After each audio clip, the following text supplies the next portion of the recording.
Good day viewers, welcome to another edition of the Daily Strange Stories. I'm John Brown. I hope your week is progressing smoothly and you're tackling your goals head-on.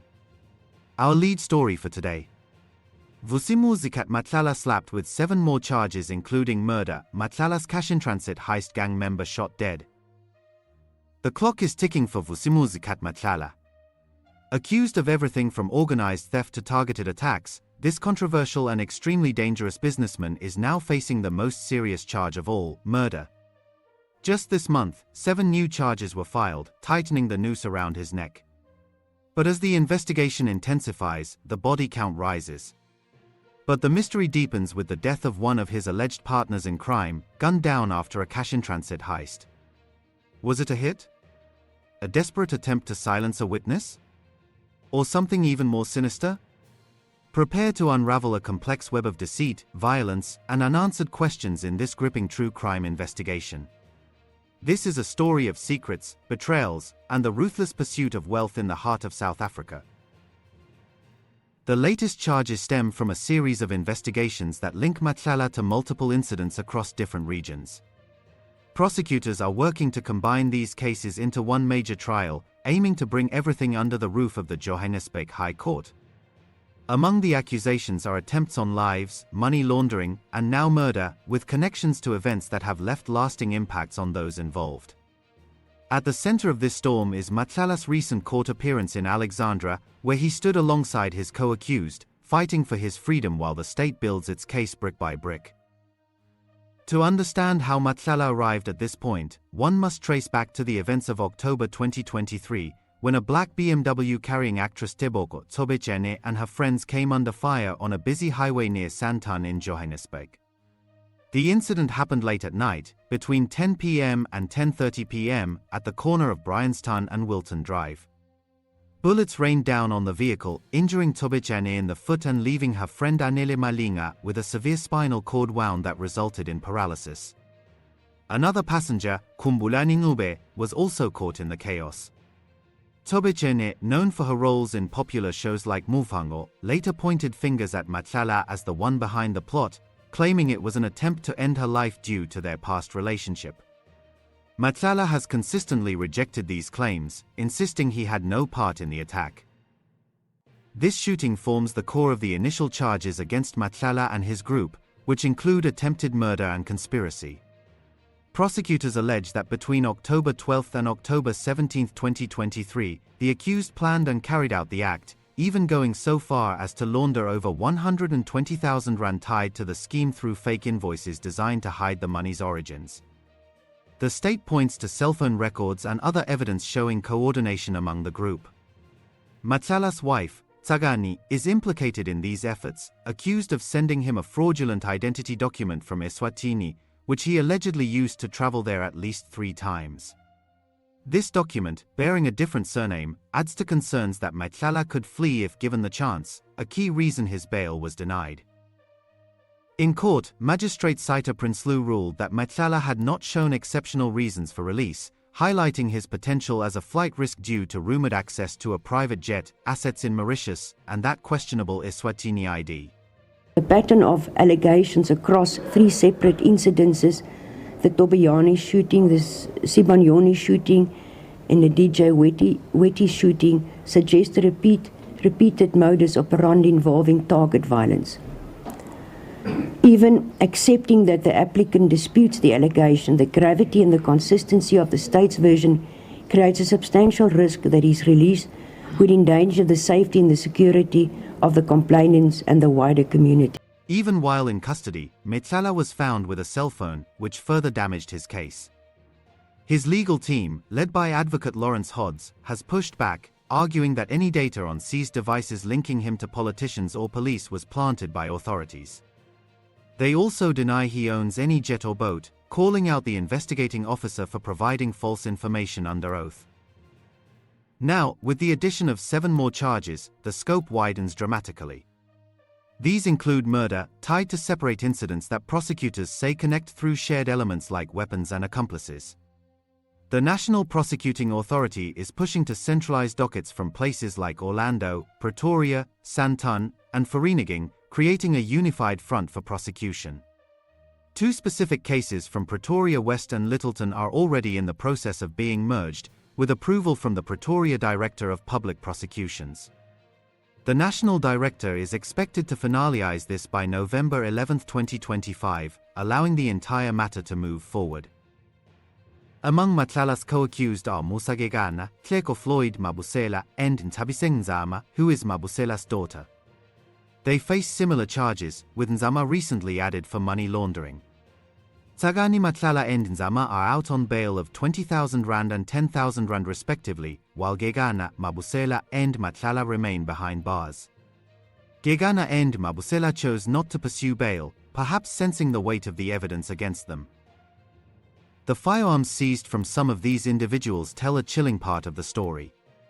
In April 2024, police recovered an AK-47 and 2 pistols from Gegana, Mabusela, and another associate after the killing of Vereeniging engineer Armand Swart, who had raised alarms about an irregular tender. These weapons have been forensically matched to at least 18 different crime scenes, including the tragic deaths of musician and nightclub owner Opa DJ Somebody Sefoga and his 2 bodyguards in 2022. This linkage suggests a pattern of calculated acts, where the same tools were used across provinces to eliminate threats or rivals. Matlala's name has also surfaced in connection to other attempted hits, such as those on taxi boss Joe Sibanyoni and Silky DJ Vetis Mogubung. These cases are part of the dockets being centralized, painting a picture of a man allegedly at the heart of a network that doesn't hesitate to target those who cross its path. His background as a tender tycoon, securing contracts with the South African Police Service, adds layers of intrigue. A News 24 investigation earlier exposed him as someone involved in tender fraud, which led to broader probes into police capture and the formation of the Matlala Commission. The Matlala Commission, set up to investigate claims of criminality and political meddling in the justice system, has brought even more revelations to light. Testimonies there describe Matlala as a key player in a cartel known as the Big Five. This group is said to operate with sophistication, handling drug distribution on local and international scales, contract killings, and cross-border hijackings. They maintain a structured approach, with clear planning and security measures that allow them to evade capture for years. Amongst these cartels, which are made up of different syndicates, there is one identified in the country known as Big Five, which have since been identified as being very sophisticated, and it has got widespread influence, and it's involved in a broad spectrum of their illicit activities. The structure and the leadership of the particular cartel that will dominate my current testimony is believed to be having its head office in Gauteng for obvious reasons. Gauteng is the economic powerhouse of the country, and then with syndicates and groupings, or the capability of the same cartel to operate throughout the country. That is the currently identified structure and leadership of the cartel. The currently identified cartel, known as Big Five, is having a structure as reflected, with the main commodity being drugs. This is an ongoing project investigation from the identification of the Big Five, the progress made. Those that are mentioned, reflected there in their boxes or positions, they've already been addressed, being a Mr. Katiso Mulifi, as well as a Mr. Muzi Matlala, and then the other three are still being addressed. So the reason for the skulls is because you can't name those individuals at this point. That is correct, Commissioners. Well, not in public. That is correct, Commissioners. Lieutenant General Dumisani Kumalo from SAPS Crime Intelligence testified that such cartels use cash-in-transit heists as a major funding source, generating quick, untraceable money to fuel their empires. This cash pays for bribes, weapons, legal defenses, and recruitment of loyal operatives. One such operative was Johannes Mkomaz, a career criminal whose path crossed with Matlala's in ways that now haunt ongoing investigations. Mkomaz's life ended in July this year during a shootout in Crown Mines, part of a wave of cash-in-transit incidents in KwaZulu-Natal. What started as what seemed like a routine heist turned deadly when police confronted the suspects, leading to Mkomaz's death along with 4 others. This event, far from isolated, peeled back layers of a hidden world where seasoned criminals like Mkomaz execute high-risk jobs for larger syndicates. Mkomaz's criminal record stretches back over 4 decades, beginning in his teenage years during the late 1980s amid the turmoil of apartheid's end. His early arrests involved theft and housebreaking, but he quickly escalated to more serious offenses, including attempted murder. Light sentences in the 1990s and 2000s allowed him to refine his methods, learning to navigate the justice system to his advantage. By the 2000s, records show him involved in firearms possession and organized robberies, marking his entry into networks that required teams, planning, and heavy armament. The pivotal connection to Matlala emerged in 2015, when both were arrested in a case involving hijacking and stolen goods. This arrest highlighted how vehicle thefts provide syndicates with tools for bigger operations, like untraceable cars for heists, while stolen goods feed into money laundering channels. Matlala, already a contractor for SAPS at the time, being linked to Mkomazi suggested a bridge between street-level criminals and those with institutional ties. Yet, after 6 years on the court roll, the case was withdrawn in 2021 without explanation from police, leaving many to wonder about possible interference. This withdrawal fits a pattern discussed at the Matlala Commission, where cases against powerful figures mysteriously collapse. Kumalo's testimony emphasized how cartels like the Big Five maintain influence across provinces and institutions, using layered operations to keep their hands clean. Frontline criminals handle the risky work, while businessmen provide cover through legitimate enterprises and connections to law enforcement. Cash-in-transit heists serve as a cornerstone, offering instant funds that support everything from corruption to expansion. Recent heists in KwaZulu-Natal underscore this crisis. In May 2025, a guard lost his life in Mandeni, with suspects later confronted in Boksburg. The July incident in Crown Mines, where Mkomazi died, revealed coordinated elements like safe houses and escape plans, showing these are not impulsive acts but parts of a larger strategy. Suspects often choose to fight rather than surrender, hinting at fears of betrayal or reprisal within their networks. Mkomazi's death came at a critical juncture, just as the Matlala Commission ramped up its scrutiny of SAP's corruption and Matlala's role in the Big Five. Had he survived, Mkomazi might have provided insider details on cartel structures, police ties, and operations. His silence now benefits those higher up, prompting speculation about whether his end was more than a coincidence. The 2015 case, in particular, demands re-examination, not just for prosecution, but to uncover systemic failures. Questions linger: who decided to drop the charges? Was evidence tampered with or witnesses intimidated? Did Matlala's SAPS connections play a role? Similar patterns in other cases could reveal how cartels dismantle legal threats before they take hold. Matlala's links extend further, including associations with figures like Getiso KT Molefe, another alleged crime boss facing murder charges for the 2022 killings of DJ Somebody and Hector Buthelezi, known as DJ Vintos. Prosecutors note overlaps in hitmen and firearms used in these incidents, suggesting shared resources within the same underworld circles. Molefe's cases add to the web, showing how personal vendettas and business rivalries fuel a cycle of targeted actions. As the centralization process unfolds, the state anticipates a complex trial. The NPA spokesperson has indicated that while Matlala seeks to appeal his bail denial, they will oppose it firmly, believing the original court decision was sound in both law and facts. We can confirm as the NPA that we received their motion. He intends to appeal the decision of the Alexandra Magistrates Court that denied him bail. And furthermore, as a state, we can indicate that we are in the process of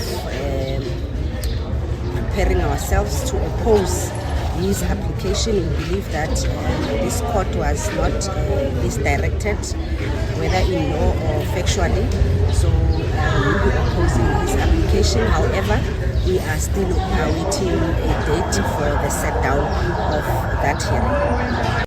The appeal process will review the evidence presented, checking for any misapplication, but new information won't be introduced. This comes amid Matlala's claims that the state is fabricating links, including data on his devices that supposedly tie him to influential figures. Teboko Tsobic in his story adds a personal dimension to this broader narrative. After the 2023 shooting, she fled South Africa out of fear, now living in an undisclosed location abroad.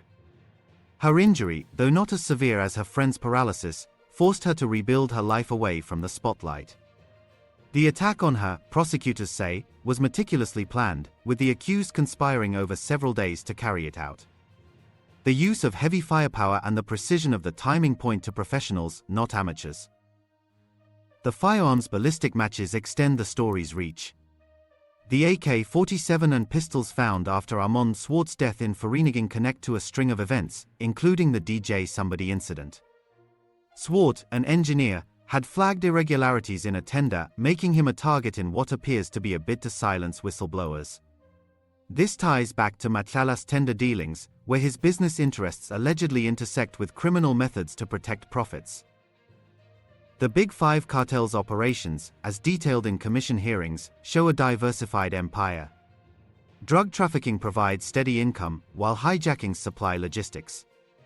Contract killings eliminate competition, and money laundering through fake invoices and fronts keeps everything flowing. CIT heists, like the one that claimed Mkomazi's life, inject bursts of cash that fund expansion. These heists require insider intelligence, knowledge of routes, timings, and security weaknesses, often obtained through compromised sources within law enforcement. KwaZulu-Natal's recent spate of such incidents highlights the regional hotspot. The Mandeni heist in May 2025 involved a deadly confrontation, with suspects tracked to another province before their end. Crown Mines in July followed a similar script, a group armed and ready, leading to a fatal standoff. Mkomazi, with his long history, fit perfectly as a recruit, experienced, reliable, and embedded in the system. His 2015 link to Matlala suggests early collaboration, perhaps in building the networks that now face scrutiny. The Madlanga Commission's work is uncovering these intersections. Testimonies reveal how cartels infiltrate state institutions, using tenders as entry points. Matlala SAP's contracts, for instance, could have provided access to sensitive information, aiding in evasion and planning. The Commission points to a need for reform, addressing how cases like the 2015 one vanish, allowing figures to operate unchecked. As Matlala's case heads toward November 11, 2025, for further proceedings, the addition of murder charges elevates the stakes. These stem from linked deaths, including those tied to the firearms and accomplices. The state's push to consolidate aims to streamline what could be a landmark trial, exposing not just individual acts but an entire ecosystem. This tale of Matlala and his alleged empire is a window into South Africa's organized crime landscape, where business meets the shadows and justice struggles to keep pace. From the highways of Johannesburg to the commission hearings, every detail builds a picture of ambition, risk, and consequence. Mkomazi's death in the cash-in-transit heist serves as a stark reminder of the human cost, a gang member cut down amid the very operations he helped sustain. What are your thoughts on how deep these criminal networks run in South Africa, and do you believe figures like Matlala can ever be fully brought to justice? Share your opinions in the comments to join the discussion and help uncover more perspectives. Thanks for watching this news bulletin. Please share your opinion in the comments section. We would be glad to read and respond to your comments.